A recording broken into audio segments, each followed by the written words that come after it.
Welcome to JioSh URL.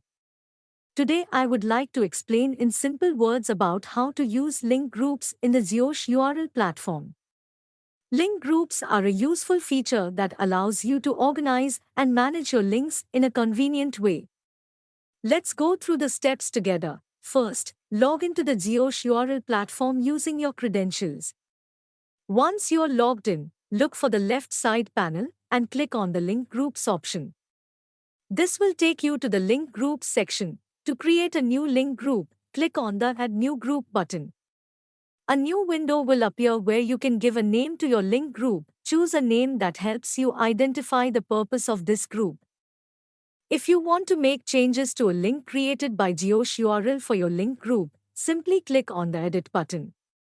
You can modify the name as you like, and when you're done, click on the Save button to save the changes. To finalize the creation of your link group, click on the Create button. Now, let's explore the functionalities of the link group. You can check analytics for a specific link group by clicking on the symbol displayed in front of the group on the right side of the page. To manage the links within the link group, click on the symbol displayed on the right side of the group. This will redirect you to a page where you can manage the links associated with this group. If you want to add links individually, simply click on the Add Link button. Enter the URL of the link and click on the Confirm button. The link will be shortened and added to the group. If you already have a set of links, you can add them to the link group by selecting the option Move Existing Links to this group from the More Actions menu. Alternatively, if you want to add multiple links at once, choose the option Add Multiple Links from the same menu.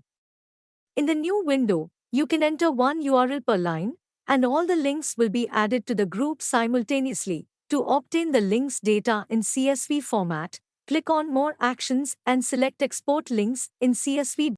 This will provide you with the link details in a sheet format that you can download and use as needed. You now have a good understanding of how to use link groups in the JioSh URL platform. If you have any further questions or need assistance, please don't hesitate to reach out to us. Thank you for your attention.